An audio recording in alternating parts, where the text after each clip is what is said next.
Halo, selamat malam semua.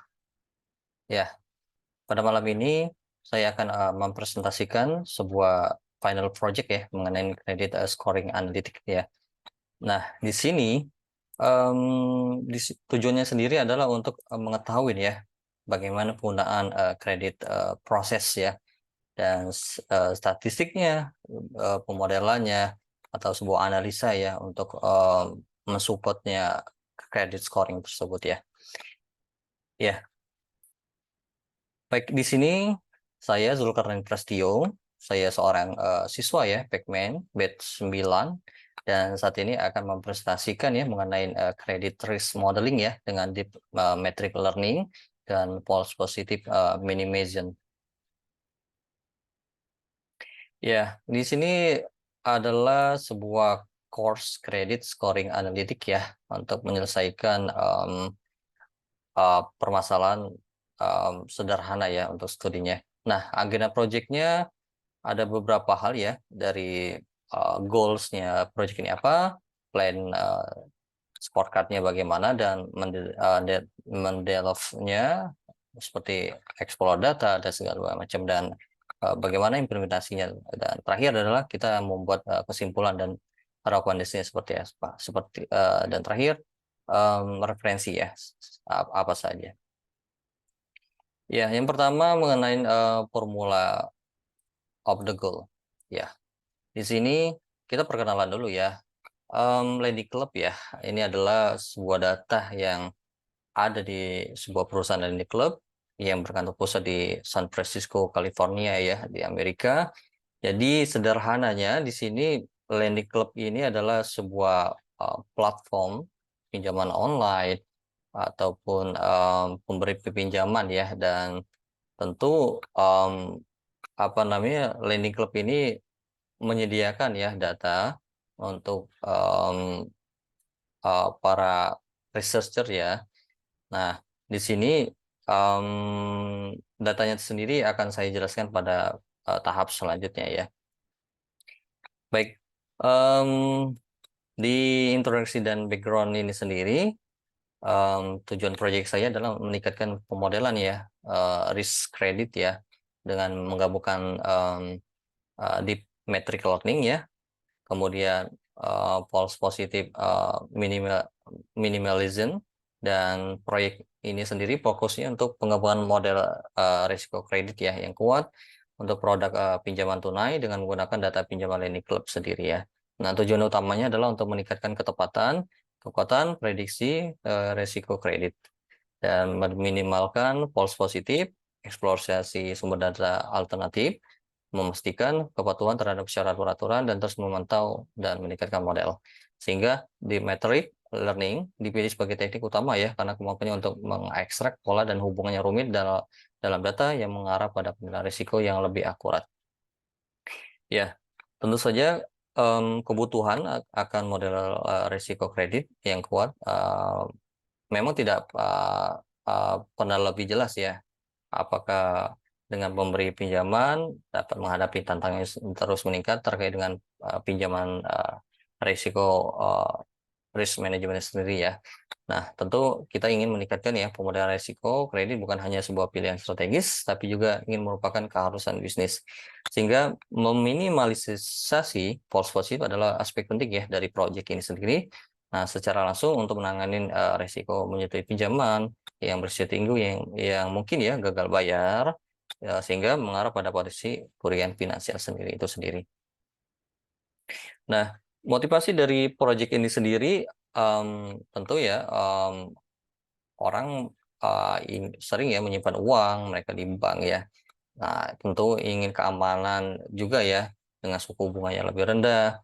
Nah, di sini Lending Club ini mengoperasikan platform pinjaman online yang memungkinkan peminjam ya mendapatkan pinjaman ataupun dari investor untuk membeli surat utang yang dijamin dengan pembayaran pinjaman.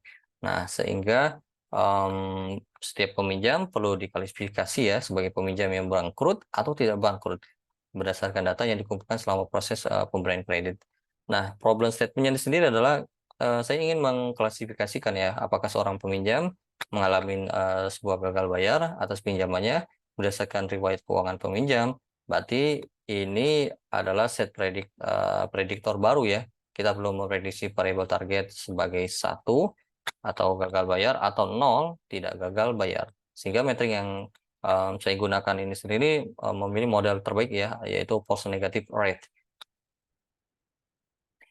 Nah, untuk selanjutnya untuk plan development tahap kedua ya. Nah, di sini metode uh, yang akan kita gunakan adalah metric learning ya dan false positive minimalism ya. Nah, datasetnya sendiri di sini proyek ini mengumpulkan data dari situs Web Landing Club ya untuk tahun 2012 sampai 2014. Nah, datasetnya tersendiri dari 360.000 pengamatan dan 145 fitur.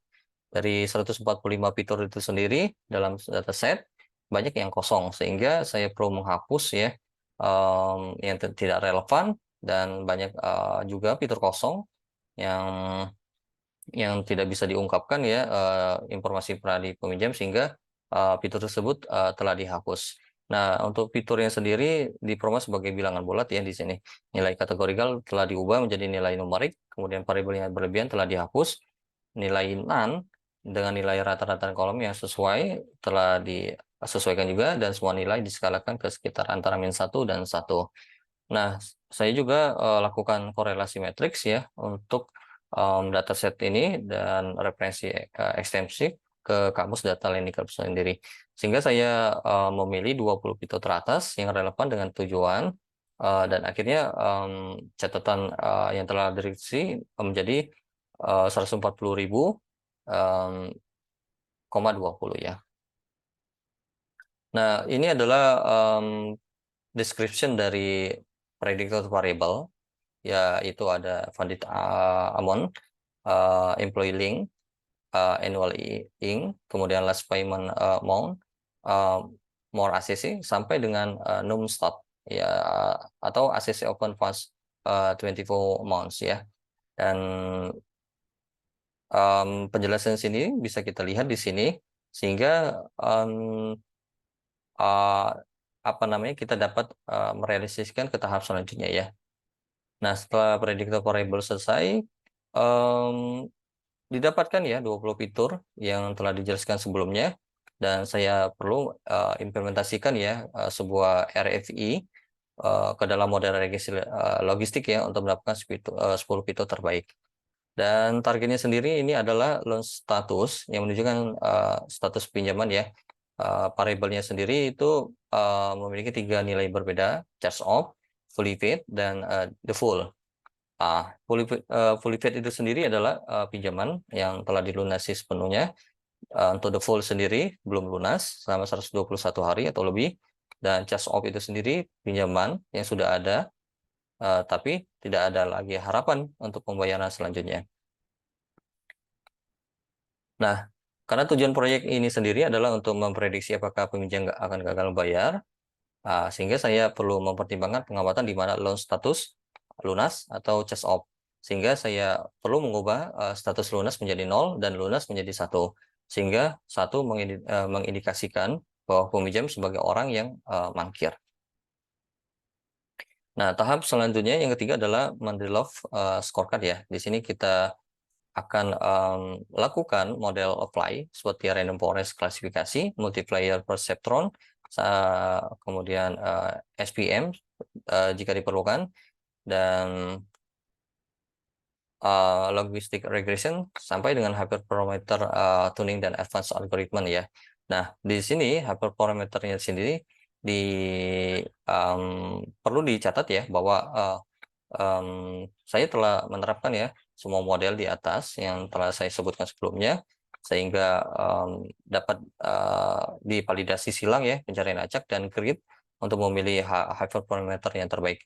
Nah, hasilnya sendiri menunjukkan akurasinya sebesar kurang lebih 3% ya. Dan saya juga menerapkan bagging, building multiple models, typically of the same ya. Kemudian boosting, sehingga metode yang telah dilakukan tersebut dapat meningkatkan akurasi yang dapat diabaikan ya. Nah, ini ada hasilnya dari evaluasi yang telah digunakan melalui Python coding ya. Nah, KNN-nya sendiri dapat kita lihat di sini. Untuk Wilfey, conversion metricnya terhadap the full itu adalah untuk Wilfey-nya 0,686. Artinya akan apa namanya mendeskripsikan ya apakah uh, mengarah dibayar atau sama sekali tidak dibayar ya default ya. Ada kemungkinan tersebut bisa terbalik ya.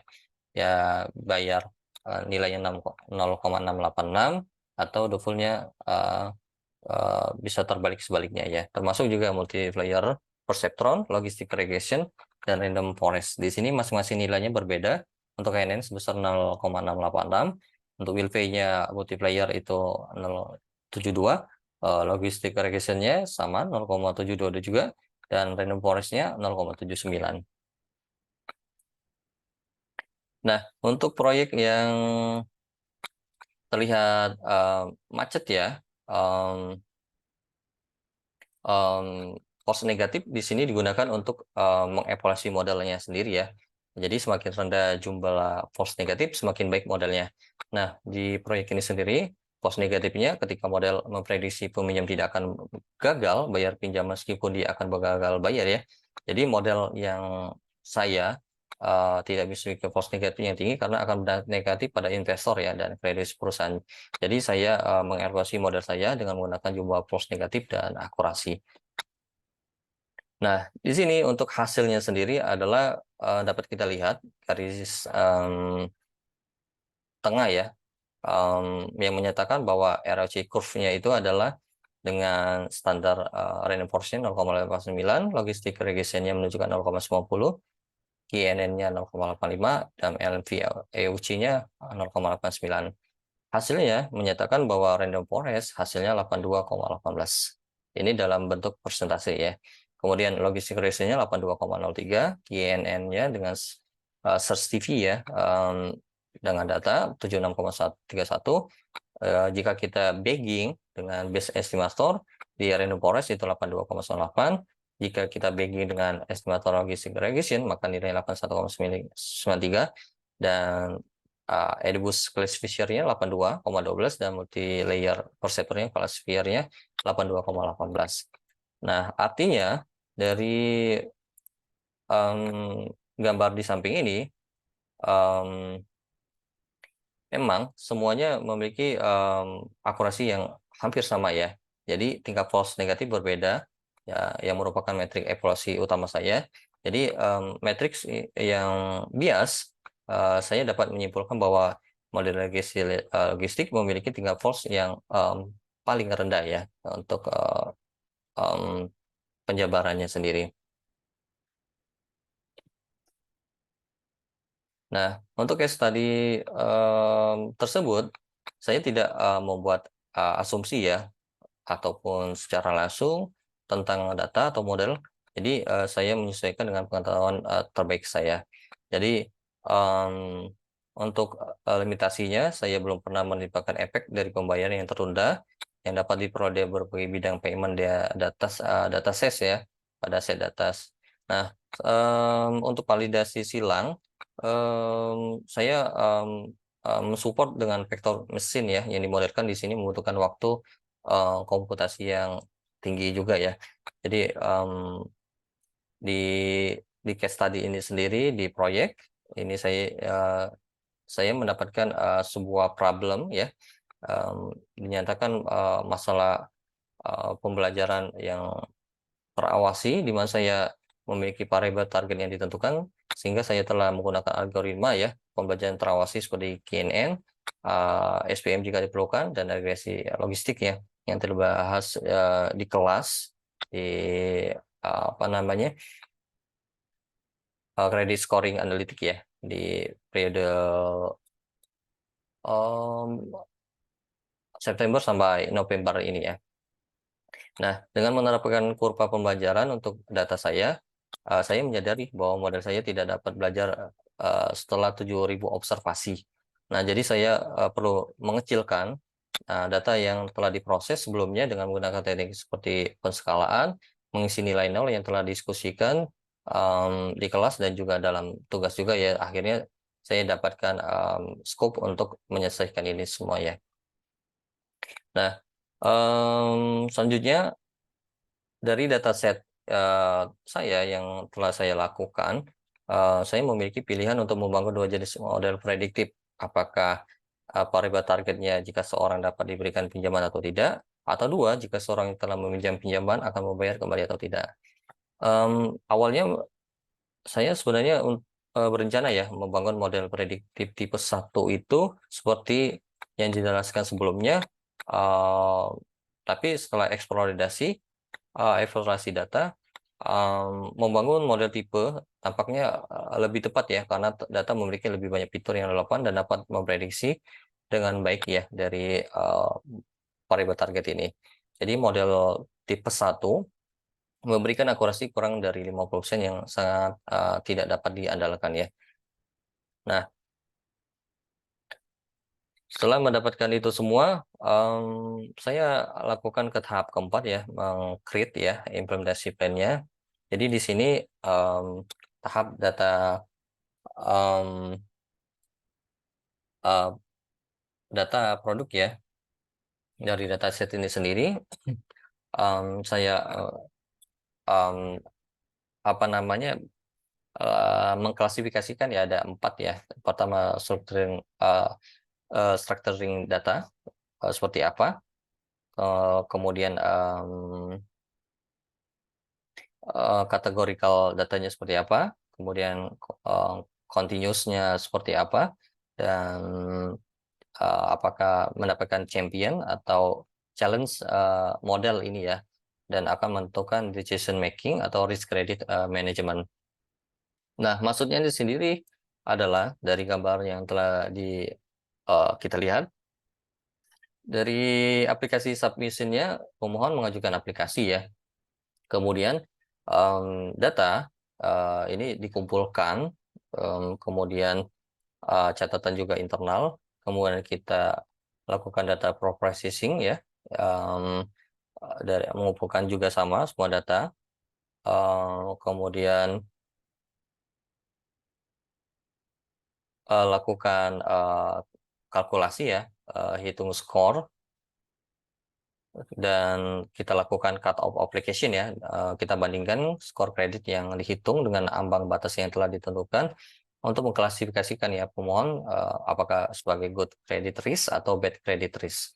Nah, di selanjutnya adalah kita perlu melakukan keputusan ya, apakah pemohon good credit risk ini disetujuin untuk mendapatkan kredit, atau pemohon dengan bad credit mungkin ditolak atau ditawari dengan persyaratan yang kurang menguntungkan. Jadi kita tidak apa namanya langsung blok ya, atau menyingkirkan ya, tapi kita kasih apa namanya itu penawaran, tapi penawarannya tidak sepenuh yang good credit risk. Nah, kita perlu mengkomunikasikan juga ya, jadi kita kasih tahu ke pelamar ataupun calon calon penerima ya, untuk apakah keputusan akan kita komunikasikan ke mereka itu dengan baik, dan kita lakukan setiap langkah ataupun informasi tambahan untuk diperlukan ya sebagai proses selanjutnya ya. Dan kita perlu juga monitoring ya dan reporting ya penilaian risiko kredit yang bersambungan, dan tentu untuk menilai efektivitas model dan kesesuaian dengan tujuan bisnis itu sendiri. Nah, jadi alur kerja proses kredit yang saya buat ini ingin memastikan ya proses yang terstruktur dan efisien ya, untuk mengevaluasi aplikasi kredit dan mulai dari pengumpulan data hingga keputusan dengan tetap mengikuti batas nilai kredit yang ditentukan ya tentunya. Dan dari hasil dari analisa mulai dari pengambilan data, lalu data ya, saya lakukan processing data hingga apa namanya analisa ya, tahap gambar yang telah saya lihatkan. Jadi saya rumuskan sebuah konklusi ya. Jadi ada 3, yaitu enhanced credit risk assessment, minimize false positive, effective workflow implementation.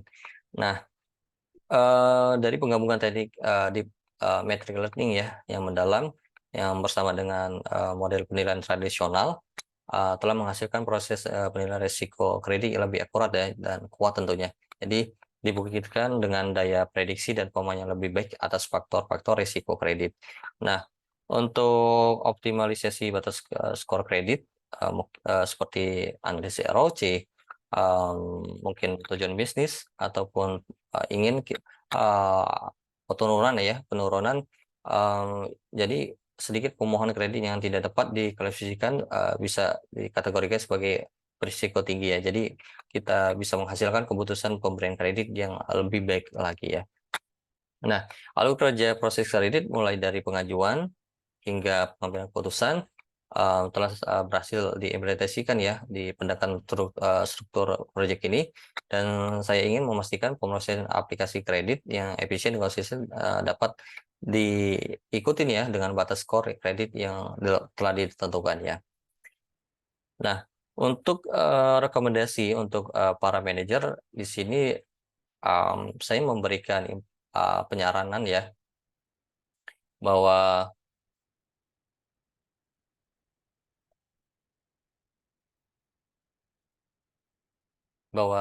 manajer perlu disarankan untuk memantau ya dan juga monitor tujuan bisnis, kemudian juga dan juga pertimbangkan meninjau juga ya menyempurnakan batas skor kredit ya secara berkala sehingga adaptasi perubahan dapat di dilakukan ya, dan dinamika bisnis bisa disempurnakan lagi. Nah, untuk operasional tim sendiri di sini ada 3 ya. Kita perlu training, kemudian efisiensi, kemudian memproses aplikasi yang ketat ya terhadap syarat dan peraturan, dan tentu ya terus lakukan riset ya dan eksperimen ya. Jadi kita perlu metodologi pemberian terbaru ya agar kita tidak ketinggalan ya untuk menjaga tren manajemen risiko kredit yang terbaru. Nah, untuk marketingnya sendiri adalah memanfaatkan penilaian risiko kredit ya yang lebih baik lagi ya untuk marketing ya. Jadi mereka lebih efektif menyesuaikan strategi pemasarannya dan menjangkau segmen yang memiliki kemungkinan uh, persetujuan kreditnya lebih tinggi lagi ya. Jadi tidak mendapatkan yang bad credit risk ya, bad credit ya. Nah, untuk proyek selanjutnya, di sini ada beberapa hal yang dapat saya berikan ya, yaitu salah satunya perlu integrasi sumber data alternatif tambahan ya di media sosial atau proyek online. Kemudian di behavioral scorecard-nya perlu kita lihat juga perilaku nasabah yang dari waktu ke waktu terus berkembang ya.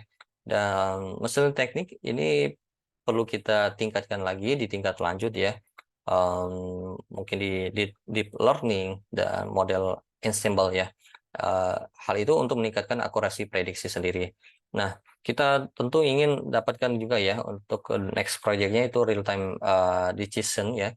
Jadi kita perlu pengembangan sistem pengambilan keputusan kredit secara real time ya. Apakah data ini sendiri instan, terkini, atau dapat meningkatkan kecepatan kenyamanan pemberian kredit. Dan tentu kita lihat juga next project-nya customer segmentasi, dan kita perlu mempertimbangkan juga ya cakupan pengembangan pemilihan model seperti model Basel, IFRS 9, PD, LGD, dan EID ya. Nah, terakhir adalah next project-nya adalah kita perlu mungkin eksplorasi integrasi model makroekonomi dan stress testing ya untuk menilai dampak fluktuasi ekonomi terhadap risiko kredit. Saya pikir dari beberapa yang rekomendasi next project ini mungkin akan lebih dampaknya lebih baik lagi ya di dunia industrial finansial ya, khususnya di ekonomi. Nah, untuk referensi sendiri di sini saya ada dari 3 ya, yaitu dari Si dan teman-teman tahun 2022 ya mengenai machine learning driven credit risk. Kemudian Harley dan Eddie Bayo tahun 2016 mengenai credit scoring di in area of big data. Dan terakhir adalah dari Link ya, ORL dari Skill ORG ya mengenai pre-processing data. Baik, itu saja dari saya. Terima kasih. Saya ucapkan selamat malam ya, dan terima kasih telah mengikutin ya dari awal sampai akhir presentasi ini sendiri. Saya ucapkan terima kasih dan salam. Assalamualaikum warahmatullahi wabarakatuh. Semangat.